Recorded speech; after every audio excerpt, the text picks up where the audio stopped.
Club of New York and really tri-state area president. And we're super excited to have an amazing panel and moderator join us today to talk to us about how they went through the process of landing a new job during this very difficult time and a very new time, which we all know as COVID. So without further ado, I'm going to leave it to Anita, but what I did want to tell you all is that we are doing this setup in Zoom so that we can then go into the networking rooms more easily.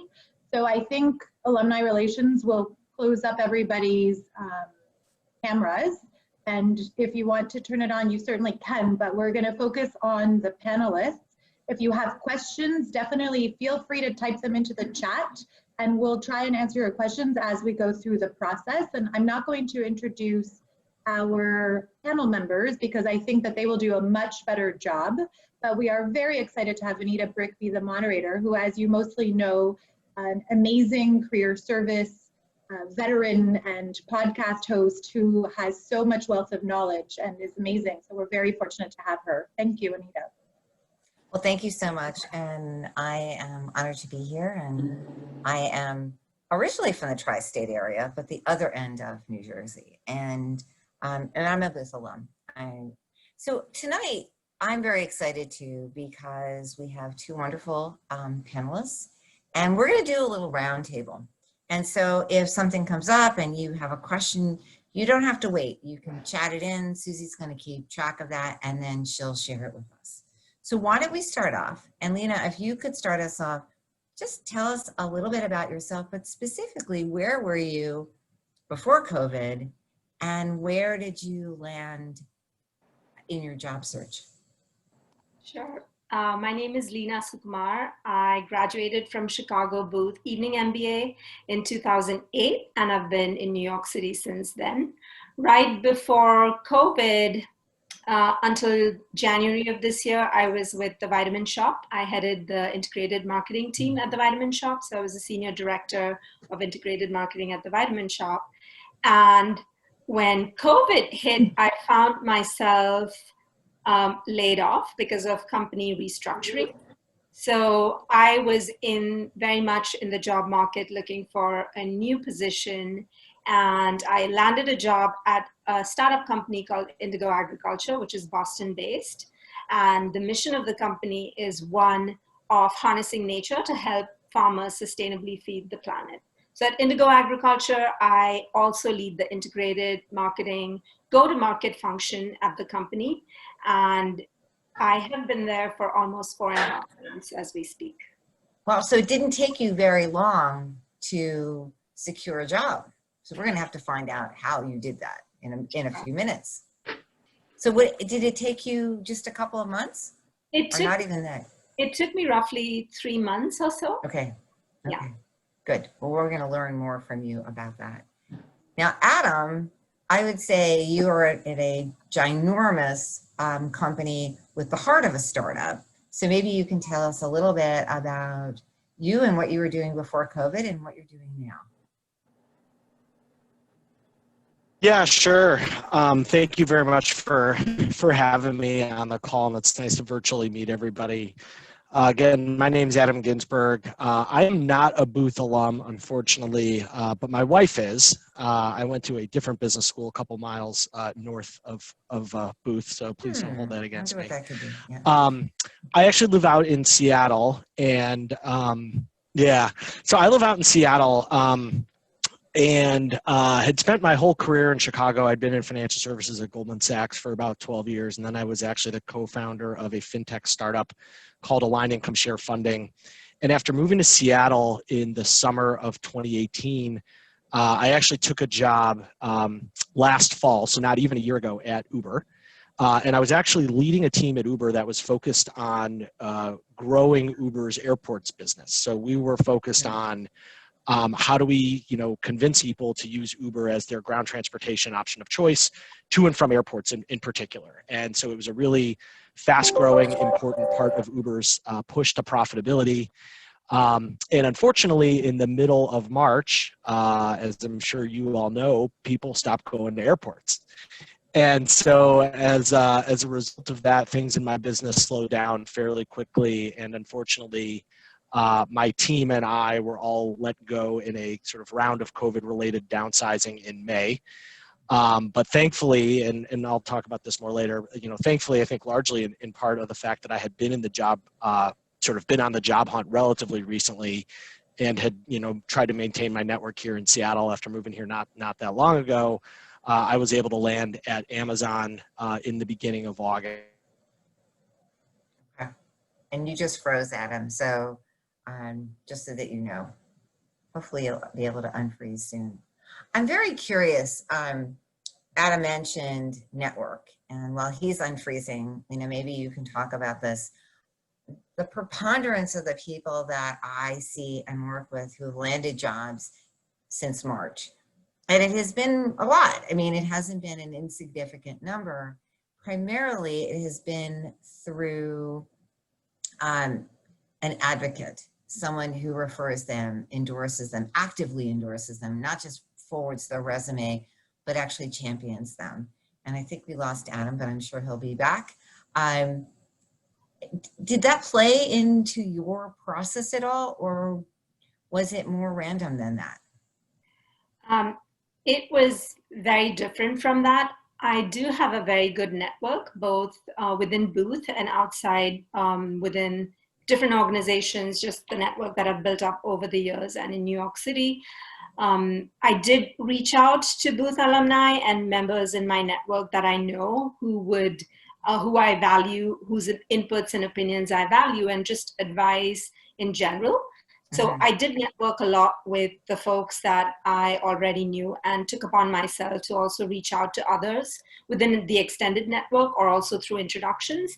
I did have some of the members of my network introduce me to others with very good recommendations into the types of roles that I was looking for, which was primarily in the area of health and wellness, or something that had to do with a larger purpose around sustainability.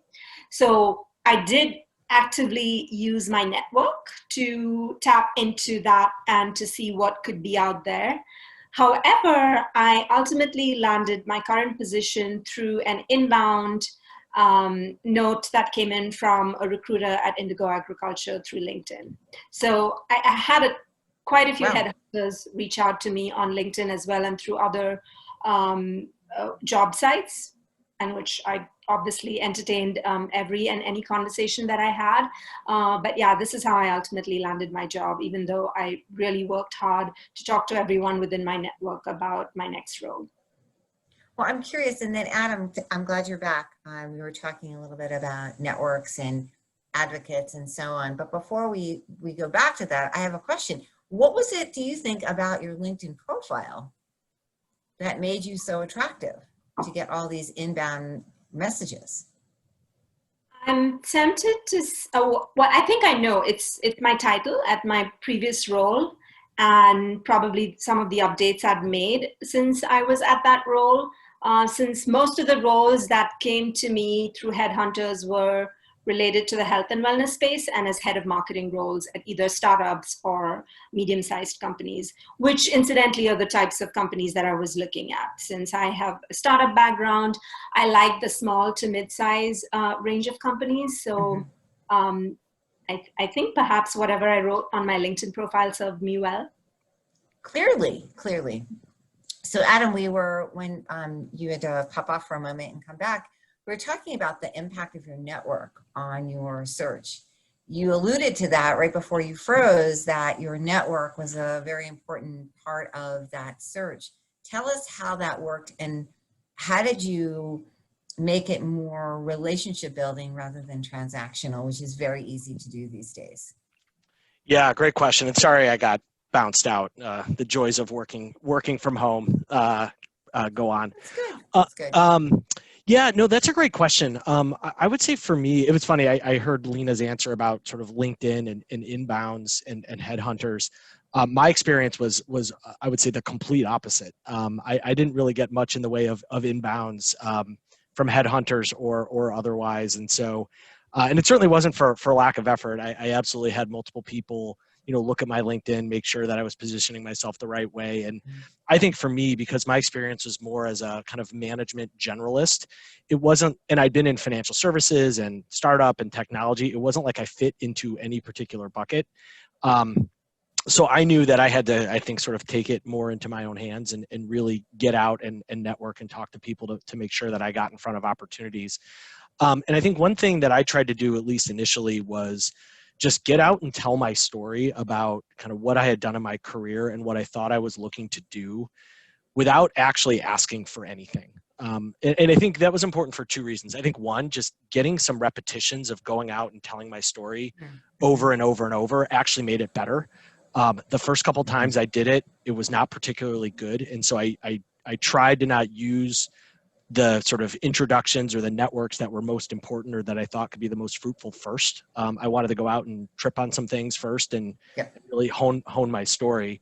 And then really what I tried to do is just have other people kind of be agents for me as I was working through my search. So if I could arm people with, here's what I've done, here's what I'm looking to do, it just put me on their radar as things bubbled up. And ultimately, the couple of opportunities that I was fortunate to find myself in front of at the end of my search kind of all came from networking through, various walks of life, some professional, some personal. Okay. You said a couple of things, but one that was very important is starting your networking not with the highest, most senior person in your, you need some practice. We do. And I think that that's a very good point. But I'm very curious. You talked about getting people to be your agent. And I don't find that people do this very well, or they got a lot of people who are willing to actually even do that.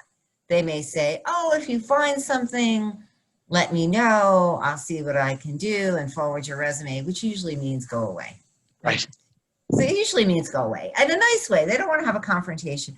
What is it that you did, either in terms of how you prepared them or your general interpersonal skills? Like, what was it that allowed people to trust you and want to put their social capital on the line for you? Yeah, that's a great question. I would say two things. I think one, this is something I've always just tried to do over the course of my career, is I've always tried to network and maintain, those types of professional relationships, whether it's with, current and former colleagues or other people I've met during the job hunt process or during business school or otherwise, all the time, whether I'm job searching or not. And there's only 24 hours a day, right? So there's only so much you can do. But I think when people only hear from you when you need something, it makes it a lot more transactional, which is a word I think, Anita, you used a couple minutes ago. So I think to sort of have it be an ongoing dialogue certainly helps. It also builds more relationship capital such that when you do need something, you've invested in that. And I think that makes people more willing to help you, as opposed to, if you surface every, 3 years when you need it. It's a good point. Lena, did you find that to be true? How did that play out for you? Because you said you kept your network going, and while it didn't lead you to the job, it got you circulating. Yeah, I would absolutely say yes to that. And I'm the kind of person, I just genuinely am interested in people and what they do. So even though it may be hard for me to network in person, so going to events and, just talking to people in generally. So when COVID happened, a part of me was actually happy that I didn't have to go out and put myself out there and go to events, and everything was online. But I have done quite a bit of that in the past, and just even having a genuine and heartfelt conversation about the industry or about something that the other person is currently doing and how that ties into what you're doing really makes an impact and helps you develop that bond with someone. And then, as Adam said, maintaining that bond over time and not keeping it transactional, and a good part of it being also giving the person by way of connecting them to other people, helping them when they put something out on LinkedIn, so on and so forth. I feel like that's really stood me in a good stead in terms of relationships and networks and so on. I think that's really good. I think we may have lost Adam again. But Susie, while we have a quick pause here, any questions in the chat yet? And you're muted. Sorry, yeah, I think, yes. So no questions yet, but what I'm wondering is how do you maintain the connection so that it doesn't feel transactional when you might not have any, information to share? So what are some tips around keeping that conversation going without feeling like you're a nuisance, but not letting 3 years pass by, for example? Yeah, that's a great point. I try to keep on top of LinkedIn, even though I'm not very good, especially now that I'm in a relatively still new job and there's a lot of work that has to be done on a daily basis. I don't check LinkedIn very often, but whenever I'm online and I see my someone from my network, putting something out there related to whether it's a job transition or an article that they've shared, so on and so forth, I use that as an opportunity to reconnect with them, especially if it's someone I already have a sort of relationship going with, even though most of our networks, I'm sure those who've gone to business school, our networks are really wide, especially on LinkedIn. It's hard to kind of filter through and figure out who's what, but depending on what surfaces up in my LinkedIn feed, I usually resort to that. And then the second way in which I keep in touch is just when my network asks for, either connections to someone who knows, who's doing something in a particular area. I kind of go through my mental Rolodex and try to think about who I know that I could connect this person to so that they could perhaps mutually benefit from having a conversation with each other. So that's really helped. And I'm pretty good at that in terms of just trying to keep track of who's doing what. And if I'm not, sometimes I even randomly reach out to folks on the phone and just to check in to see how they're doing. It's hard to do that when you have a very large network, but I try to maintain some level of connection with at least the top 2 tiers of people that I'm mostly connected with. Great, thank you. Thank you, Susie, for the question and for the answer. Adam, welcome back. So we were talking about maintaining our networks, but how do you create a sense, and then I want to talk a little bit about process. Sounds like you did some of the same things and some different things, but before we do that, how did you create a sense of urgency? Because you have a sense of urgency, or you had a sense of urgency to find a new role. The other person who's in your network doesn't have that same sense of urgency. How did you create that without being, and I don't mean this in a bad way, but it sounds like it's going to be overbearing or pushy? Professionally persistent. Yeah, I like that. I'm going to use that. Thank you. Yeah. No, honestly, I think a big part of that is making it easy for your network to make referrals on your behalf. So I think there are things that you can do at the margin to make it easy for someone to go out and advocate for you. So for instance, if you want someone to make an introduction on your behalf to somebody at company X, it's really helpful to write up a blurb that somebody could drop into an email and send somebody, as opposed to relying on them to come up with something on their own. Or, if you go to somebody and say, oh, I want to, I'd love to meet somebody at Amazon, that's a gigantic company, it really helps to say, do you know John Doe or Susie Smith? And I think just making it easier for people reduces the barriers to them just being able to help you in a timely manner. I think that's really important. Okay. So let's switch gears a little bit and talk about process. I know some people have a very structured process. They keep spreadsheets, they use OneNote, they put everything in. Someone sent me a 5-page outline today before we had our meeting that was very, very detailed. It was wonderful. I mean, he did a great job. But I'm curious, when you think about the whole process, what were 2 or 3 things, Adam, that you did that you think were actually really important and crucial? Yeah, I think a couple things. I think one, I'm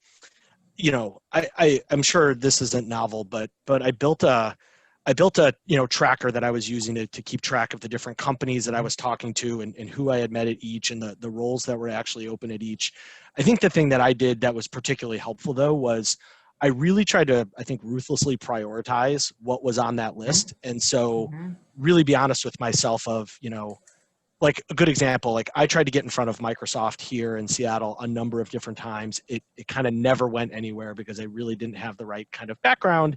And eventually I stopped putting good time after bad as it pertained to getting in front of Microsoft because it just didn't feel like it was happening. And so I think one thing I did was pretty much every day I looked at that tracker. I looked at how I had tiered things from, high potential, medium, low, or dead, which really allowed me to focus my efforts in the most productive way.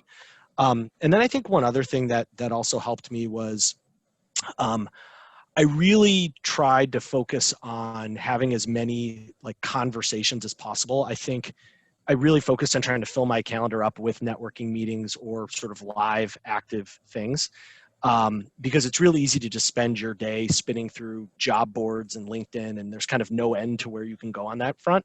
And I think to really prioritize those types of virtual phone, video, whatever type of interactions, that was really helpful to my process. Okay, good. Lena, anything stand out? I mean, clearly you had people come to you. However, I maintained a spreadsheet as well, and I reached out and applied to quite a few jobs as well. And as Adam said, I also color-coded my spreadsheet with different indications of where in the process I was, what kind of conversations I had with them, and where they were on my priority list. I also had separate tabs on just different things about that company that stood out for me.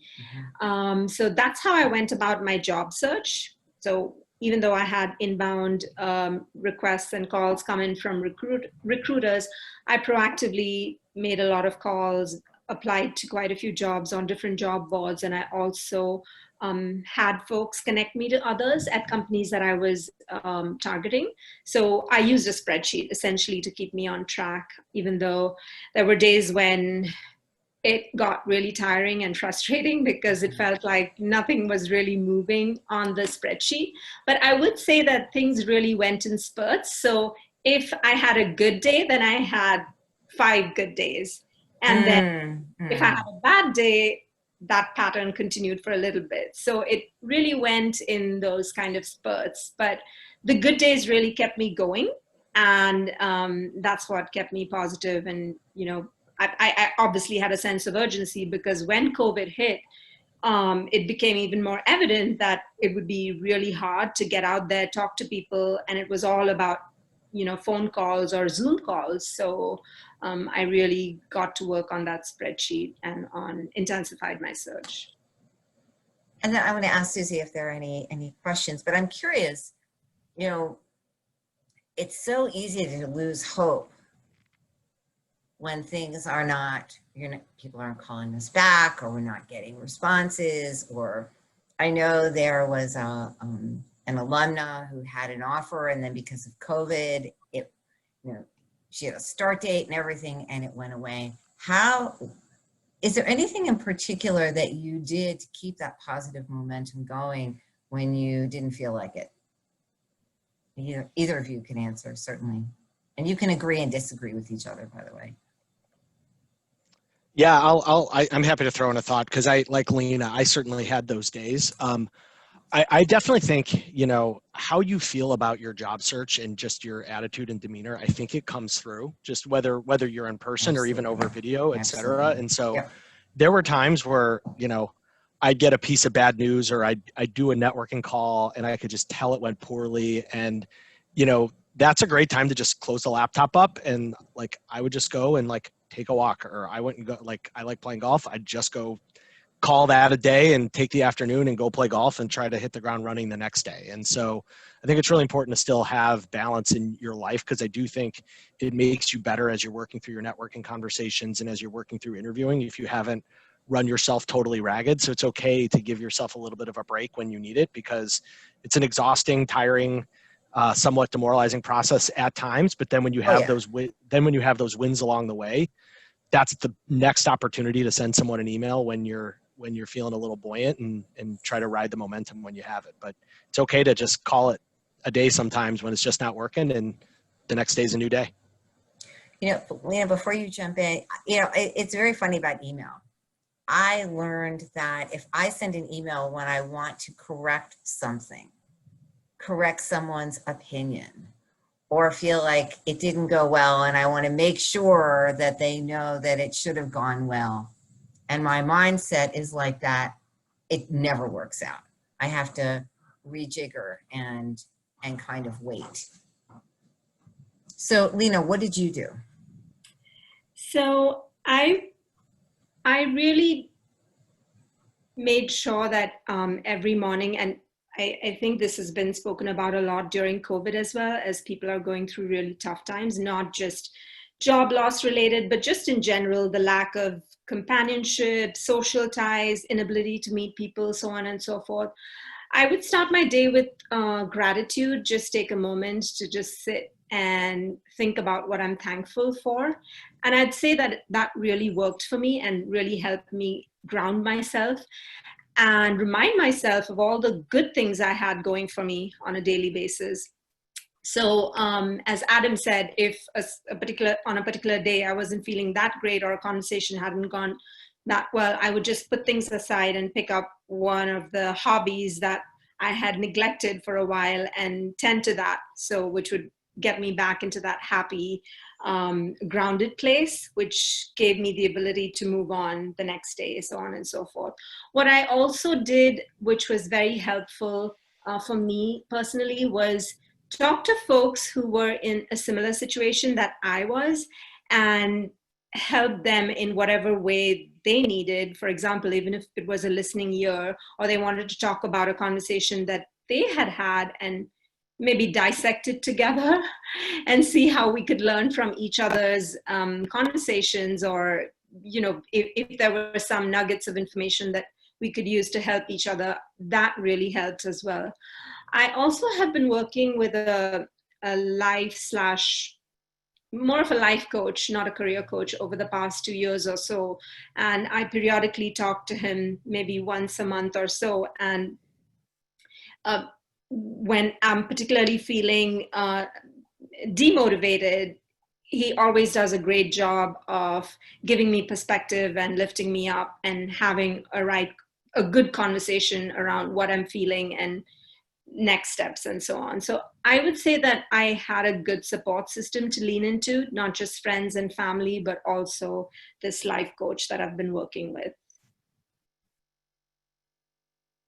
I just saw Anita's, I think that's Alumni Relation has to unmute you, but the timing is good because there were a few questions that are coming into the chat, and we can certainly talk about them now, or they might come in to play as we continue the conversation around process. But there's a lot of questions around timing and how often do you ping a recruiter, and is that different than someone in your network? And how do you maintain the momentum of the conversation, or do you just take one chat with a cold call sort of person as a win and move on? And then also, why don't we pause there? I can, I'm muted now. So let's unpack those questions a little bit, because I think Perfect. That there are quite a few. Is that okay, Susie? Yes, absolutely. Okay. So the question about how often, and I would also like to talk about before we talk about how often, let's talk about how do you get that second conversation. The first conversation is usually not that hard to get. Most people will give us time if someone referred us or someone, you know, in our network said, you know, go talk to Adam, go talk to Lena, go talk to whomever. How have you, Lena, how did you get a second conversation with someone? I typically waited a while after the first conversation, and, you know, with cognizant of the fact that you don't want to pester anyone, I waited for a little bit longer. And based on the first conversation I had, if typically there was something that would come up either in my interactions with others or an article I'd read or something related to the conversation I had, which I thought was relevant, I have used that typically as an opportunity to reach out and share that information with them and, you know, get some thought going around that, which really helps bring the other person back into the conversation. And I've used that as an opportunity to have either a second meeting or a conversation with that person. And I think that's a really good point, because people aren't going to talk to us just to talk to us. They're busy. Whether it's a recruiter, you know, some people will say, they'll reach out to a recruiter and say, did you get my materials? Well, you can do that, but keep in mind that you are probably not their highest priority. But if you do agree to find out something for them, if you learn something that you know, that's why I would add a column, if you don't have it in your spreadsheet, that has what the other person is interested in. Because if you keep track of that too, you might say, well, I know someone who's really interested in family businesses. I don't remember who it is. And you go to your spreadsheet and you find it, then you can share that with them. But that's very good. Adam, did you have, how did you get people to have second conversations and so on?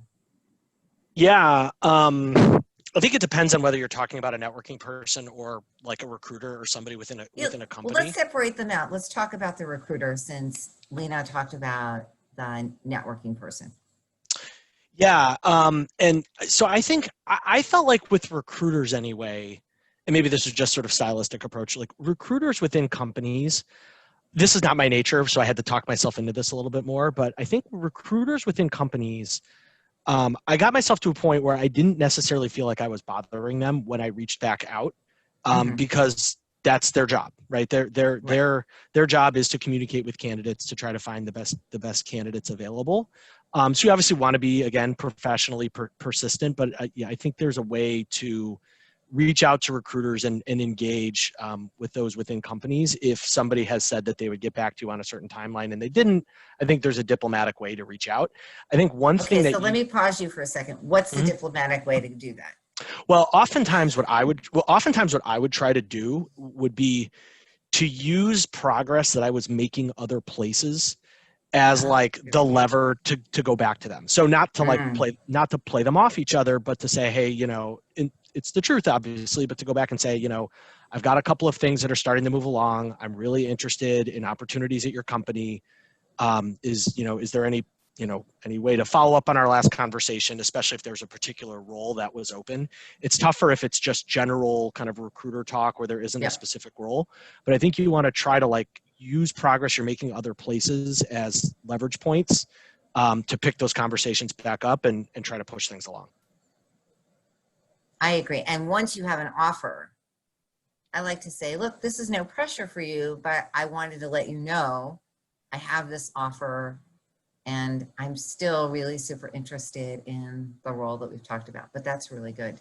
So Susie, it sounds, I can see things flipping through the chat. Thank you both for those answers. Staying in this same sort of topic, how appropriate, or did you guys have any experiences around re-pinging someone from your past that maybe you didn't have a very positive outcome, but that you are still interested in that company and would like to reach back out to either the hiring manager or the HR people, even though they didn't necessarily accept you? I mean, if you think about your Microsoft example, that's an example of itself of being able to be persistent. Do you have any thoughts around that if it comes especially to a hiring manager? Yeah, I mean, I think on that, if you're going to go back out to, and this is something I did, you know, one of the first things I did when I got laid off from Uber was I went to my job search tracker from the hiring search that led me to Uber. And the first thing I did was pull out the ones that I wanted to go back to. And so that was where I actually started. And who did I feel like I had sort of a good rapport relationship with? All of those groups were groups that I had told that I landed at Uber when I did, such that when they heard from me later on, it wasn't like I was coming out of left field again. And I think if you go back to somebody that, or a company that you interviewed with and it didn't end up in an opportunity, I think it's important to just, again, talk about your positioning and what you've been doing since you last met with them, and make sure they have an understanding of how you've evolved your skill set and your, you know, realm of experiences, so they know you're not necessarily the same candidate that they talked to, you know, a year, 2 years ago, that kind of thing. I think that's a really good point, because I think you also have to ask yourself, why didn't it go well? Did it not go well because there was a clash, a personality clash? You did something that wasn't quite right, or it just wasn't the right timing? But what you said about demonstrating, you can't go back to the same company if you're exactly the same as you were before, right? Even if you haven't been working, have you been taking some classes? Are all the MOOCs online? If there are things that would be skill building for you, if you've done some volunteering, worked in a startup, even if you weren't being paid, all of those things help reframe your story. But the whole idea of coming back as the same candidate, there's no really good reason for them to talk to you. So there needs to be something new. Great. Lena, are you able to unmute yourself, or do you need Alumni Affairs to unmute you? So I think you need Alumni Affairs to. Done. Oh, thank you. All good. Thank you so much. There's another question. Yeah, around, what else came up? There are so many questions around networking. So I'm going to ask one more around networking, and then we can go on to the next topic. Sure, it's good. The question, and maybe this one is more for Lena, if you, because it sounds to me like Adam, you were Seattle focused, and Lena, you were industry focused. And the question really is it worth, quote unquote, taking calls with people that are not in your sphere of companies that you're interested in or industries that you're interested in? And there are different perspectives around networking, and the more people you tell, the more likely you are to find your job versus being super laser focused. So if anybody has thoughts on that and what works better, what makes more sense? I can go Good, first. thank you. So I was laser focused on health and wellness as an industry, but if I got calls or requests from recruiters or others who were interested in gauging my interest in other roles which were peripheral or touched health and wellness in some way, I was happy to have those conversations with them, because I felt like through some of those conversations, they opened other doors. So as we realized, and while speaking to each other, that this may not be the perfect fit, or there's something that's off about that job description or that role which doesn't really suit what I'm looking for, or maybe even that industry in itself, it really opened some conversations about other adjacencies or other folks that they knew, or other recruiters that they knew that could put me in touch, or could be looking for hiring folks in that specific industry. So I found that being open to other conversations was really helpful, and not being so rigid and not entertaining other opportunities. I would agree with that up to a point. I think that the people who fared the best in 08, 09 were people who had a focus based on the value they could bring and were open and flexible. But the people who said, well, I could do anything. I could do this industry, this size company, this function, they didn't actually do very well. So if you know what your primary focus is and you're flexible from there, that usually lends for more credibility, like what Lena was saying. Yeah, if I can just add one thing, I agree with all that. I think, again, for me anyway, you're right. I was very Seattle focused, but I actually did a fair amount of networking calls with non-Seattle people, especially people that I knew well. This goes back to sort of my comment earlier about how to make them your agents. And I think I got to a point where, both because you just, by telling your story and by talking about what you're looking for, it makes you better at it every subsequent time that you actually say it and go through it. So I think that actually is helpful, especially early on in someone's search. But also, you sort of, you never know. And I truly think that, you've got to balance your time accordingly. But because so much of my network is in Chicago, one of the kind of early things I did in my search was I talked to a bunch of my Chicago people, and I talked to them about what I was looking for. And even though I was focused on Seattle, you never know. And sure enough, one of the non-Amazon opportunities that I ended up getting really far along on was actually a friend in Chicago who works at a PE sponsored company. And the sponsor had a company they were looking to acquire here in Seattle, and there was an opportunity. So if I hadn't talked to that Chicago person, it wouldn't have actually led to the opportunity here. So you never know. And I would encourage, like, that extra half an hour to just get on the phone with somebody to tell your story. You'll likely get more from that than you will spending an extra 30 minutes just kind of like poring over the internet trying to find something. I would agree. Susie. There is one more question around, since you brought it up, I was going to hold on to it, but there are some questions around this idea of an agent or an advocate or like a mentor or sponsor. And how can you, I mean, unfortunately, there is a lot of urgency, and so maybe there isn't a quick win on this one, but how can we turn some newer relationships into advocates and not just transactions of forwarding our resume along, but really advocates to speak on our behalf? Great question, and I will let you guys chime in, and then I will chime in as well. How do you balance the depth of the relationship with a sense of urgency?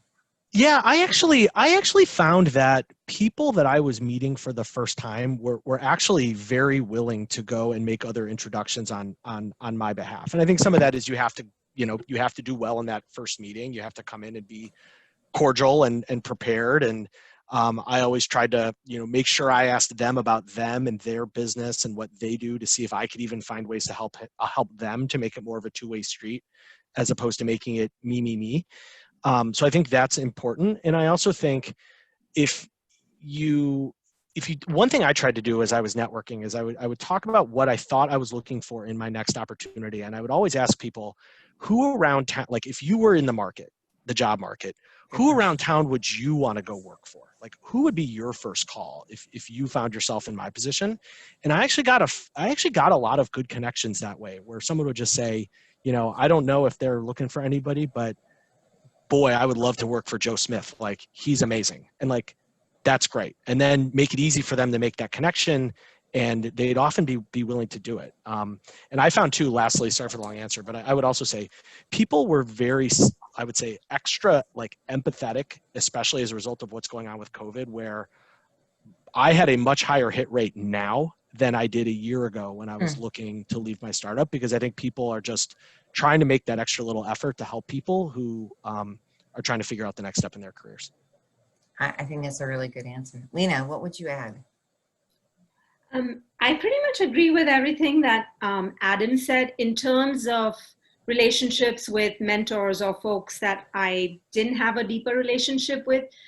I think I quickly managed to rekindle some of those relationships. I do have some mentors and some folks in the industries that I'm looking for who I have deeper relationships with, so that wasn't an issue. But some of those peripheral relationships, I sort of rekindled those, reached out to them, and luckily I did have a period of the month of February and early March to actually meet some folks in person as well. So I happened to go out for coffee and advise a few of those folks, either who were investors or startup owners, on something that they were doing. And they connected to me to a few other folks that I could have conversations with. And so that's how I went about really rekindling some of those relationships that weren't so deep to begin with. And that's a very, very good point. There are new relationships. There are people who know and love you and are your advocates already. And then there are the ones that you've lost touch with, the dormant contacts. And there have been a number of studies done where they had senior executives go to their dormant contacts, and they were very uncomfortable doing it. They thought, a person wouldn't want to talk to them, et cetera, et cetera. What they found was that unless the relationship ended on very bad terms, that was an easier thing to do than to actually activate someone new. The other thing I would add about advocates is that it is empathy both ways. They're having empathy for you, absolutely. You're having empathy for them, also important. There is a risk to help you. There's a risk to help any of us. Mm-hmm. And some people say, oh, there's no risk. I'm really good at what I do. Well, there's always a risk to social capital. And I think when we are cognizant of that and we treat someone that way, they know it, and they're more inclined to want to help us if they know that we're thinking that way, because we're not going to jeopardize or compromise their relationships. I think we have time for a few more questions, Susie.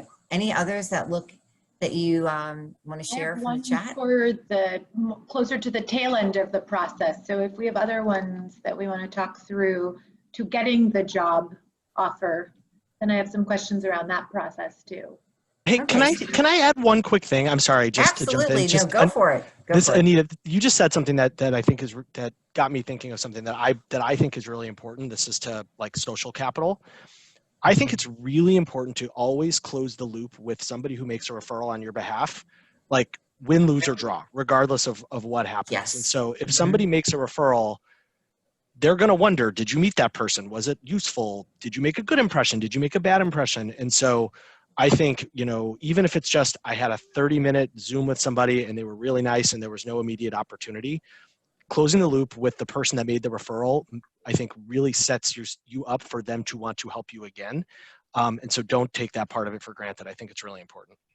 And that's a really good point. And there's one more thing I would add. Maybe they didn't give you any referrals, but maybe they gave you advice.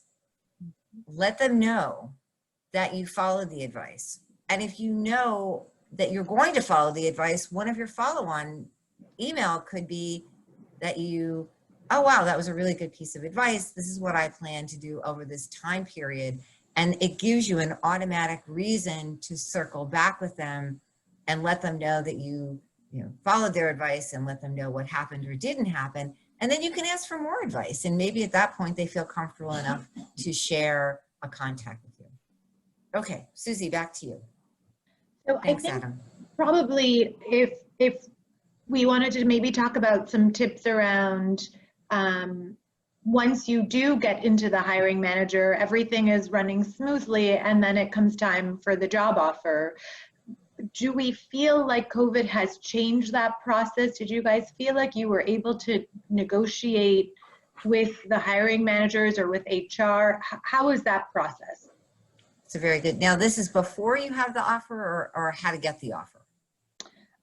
I think the way that I think maybe I guess I didn't even know that there were two ways of thinking about it. Probably once you have the offer. Okay. So did you negotiate? Lena, did you negotiate? I didn't. The offer that they gave me was very good, and I wanted to start working right away. I didn't want to spend any more time looking for opportunities. And from the really in-depth interviews and conversations I had with everyone in the company, I was convinced that this is the right role for me. So it wasn't like I was taking the job offer because I wanted to start working immediately, but the offer that they gave me was very good as well. Given the circumstances, I also thought that the way the role was initially advertised on LinkedIn or on their job site was a more of a junior role, but during the interview process, they got to know me better and they matched the role's expectations as well as the title and the salary to what I had in mind. So I did not go through a negotiation process. Wow, you did a great job of matching your skills and experiences with their needs, because that doesn't happen very often. It really doesn't. So good for you. That's really good. Okay, cool. Adam, did you negotiate? I would say not significantly. I think some of that was, I don't think there's a ton of negotiating to do with Amazon, but I did, there were a couple of things that were important to me that I was able to get. And I was actually, I think, able to trade some of those things off. And so, I think I had an idea going in pre-offer, like what the comp package would look like, and I was comfortable with it. So at that point, I wasn't going to go and really get heavy-handed at that point. But I would say there was a little bit of, I wouldn't even call it negotiating, but there were some things at the margin that I think because I had a good relationship with the recruiter after, several weeks of going through the process, I was able to sort of engage with him to say, hey, look, this is, I'd like a little bit more here. Do you think that's possible? And the recruiter was pretty straight with me whether, he thought I could or couldn't get it. And so I didn't do a ton of negotiating, but if there's something that's important at that point, they want you and they've made an offer to try to get you, and everybody's put a lot of time into the process. So you can do that tactfully, I think. And I would agree. And I've seen lately where people can negotiate. They look for, but not wildly, like, I really want to make this work.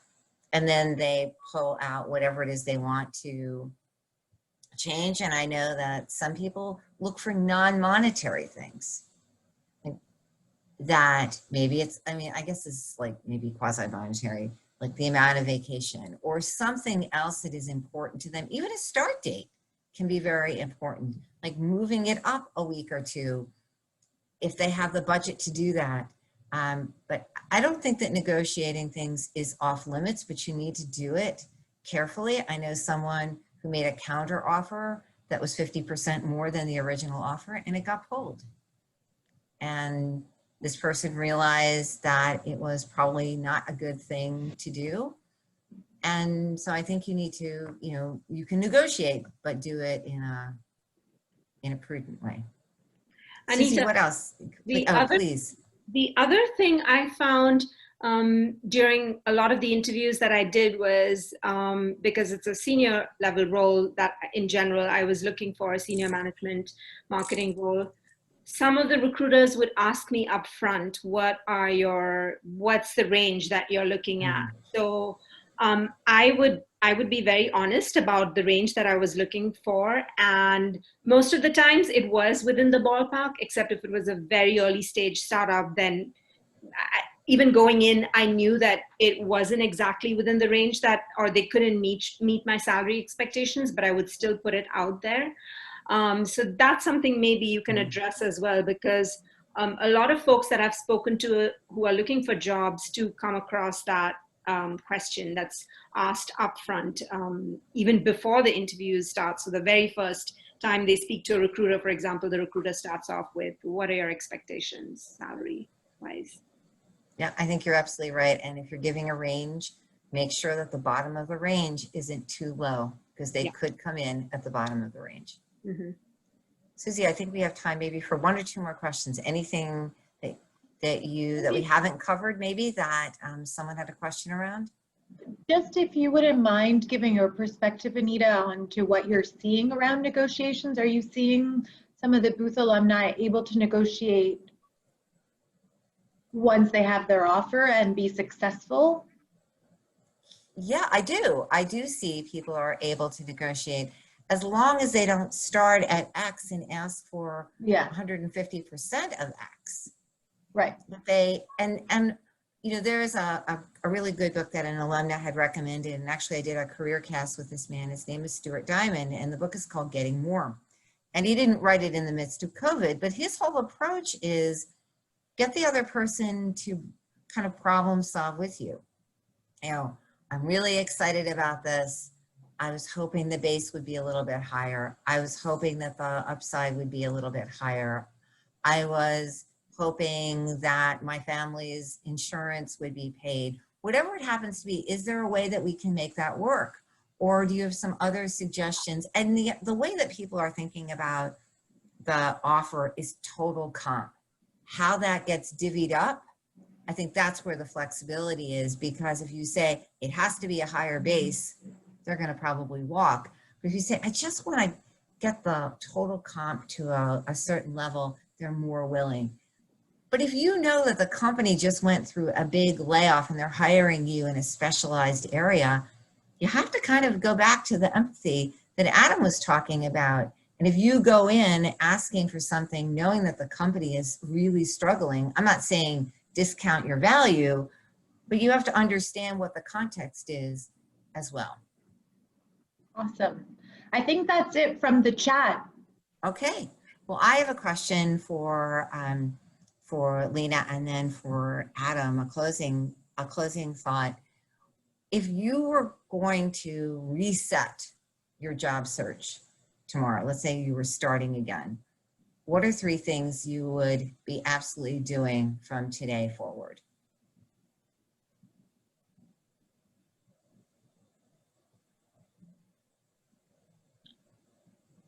Do you want me to go first? Sure, that would be great, please. So I don't know that I would do anything completely different from what I did. I've been in the job market earlier, but this time around, earlier this year, I think I was very confident of my capabilities, and I let that come through in all my conversations. There have been instances where I've felt in certain circumstances that I'm not up to par, or if I read the job description, there is something about it that I don't meet, so on and so forth. But I've gone in with a very positive attitude and confident attitude, so I would continue to do that. Second, I would absolutely continue to keep a spreadsheet and a record of every conversation and every job application, anything that I've done as relates to the job search. And the third, also not different, I would keep a balance between keeping myself sane with the job search process and diverting my attention to doing all the things I love outside of work. So yeah, nothing new there, but I would do the same. Okay. Adam, before you jump in the chat, it was a really good point someone made. In many states, it may be across the nation now, but I know in many states, you cannot ask someone what they were most recently making. It's not, it is at least I think it started in New York, but now it's kind of spread across the US. Okay, Adam, what would you be doing starting right now? Yeah, I would say a couple things. I think this is actually something I did well. One thing I did right after what happened with Uber was I would hit the ground fast. I think there is some benefit to, especially if somebody loses their job unexpectedly, it's okay to take a couple days, but I also think there's some freshness to getting out there quickly, starting to tell your story, and especially if it's as a result of COVID and other slowdown related things. Yeah, I do feel like there was some view in the marketplace of like human capital arbitrage, where there are a lot of people out there that could tell that good people were hitting the market as a result of something completely exogenous to them. And I think you want to capitalize that to some extent. So as opposed to letting a bunch of time go by before you start to get out there, I would get out there very quickly. It was sort of the first thing. I think the second thing, I think again, like just talking to people early on, especially like friendly people that know you well, to start to get your story together, ask for feedback about how you're explaining what you've done in your career and what you're looking for, and take time to iterate on it before you actually go and start getting in front of prospective employers, I think is really helpful because it's going to get better as time goes on. And I think the third thing is I actually found a real benefit to writing a lot of it down. And I had never done that in a job search previously. It was sort of all in my head. But this last time I actually started it like a Google Doc where I'd write kind of the bullets of what I was looking for and how I wanted to describe my career experience. And I would kind of mid-conversation sometimes add, amend, enhance. And it actually allowed it to be more of like a living, breathing thing. And I think it allowed me to be more organized and more impactful in my discussions as well. I agree. One thing I would add to just maybe to extrapolate a little bit, I think that when you do outreach, you kind of want to mix it up. You want to talk to someone that you know is going to be easy to talk to, and then maybe someone you may be a little bit scared to talk to or a little worried to talk to, but I wouldn't have a whole bunch of those people in a row. To the degree that you can, somebody who already likes you and someone who maybe is more challenging, so that you can build momentum and not be too narrow. This was great. Congratulations, first of all, on landing jobs in the midst of a time when most people are really, really struggling. And in terms of building that confidence in that story, it does make a difference when people practice it. The framing and all of that, you'll be able to deliver it. To people who maybe and already care about you, get feedback. But even if they don't give you good feedback, it's just prepping it, and you can watch them and see when they trail off, when they're looking at their watch or their phone, because that's probably where you're missing them. Susie, any final things in the chat before we go and network in the breakout rooms? So there were a few questions around the resources that are available through Career Services and Booth. So I think maybe this would be a good time to talk about the one pager we'll send out. Okay, so there are a lot of things as a Booth alum. There are programs, there are research resources, there's coaching and so on. I'm going to send something out to Susie. She'll share it with you. But what I would do if you want to do something right away is go to chicagobooth.edu/alumni. On the left-hand side, is Career Services. You can walk through that. There's a new section on job loss that, what do you do in a job loss? Obviously, all the other things apply, but this is very specific to that. And if you don't have your CNET ID and password, then the first thing you want to do is go under resources and claim that, because many of the things that you'll want to access, you're going to need your ID and password. And you can always reach out if you have specific questions to boothworks@chicagobooths.edu. And Awesome. again, thank you, Adam. Thank you, Lena. And Susie, thank you for organizing it. Great job. Well, thank you all for participating. And I want to plug your podcast because they're amazing. And while they're not directly related to job searching, I think some of the advice is definitely helpful for job searching. The one from yesterday was excellent around communicating with confidence. Definitely needed when you're interviewing. So thank you so much, all of you, for agreeing. Those of you who want to stay on for doing, we've reserved the next 20 or so minutes for doing networking in smaller rooms, sort of like speed networking. So we're gonna give you all a few minutes to drop off or stay on. It's totally up to you. And then alumni relations will work their magic to put people into rooms. So if you don't want to participate in that, then you have 2 minutes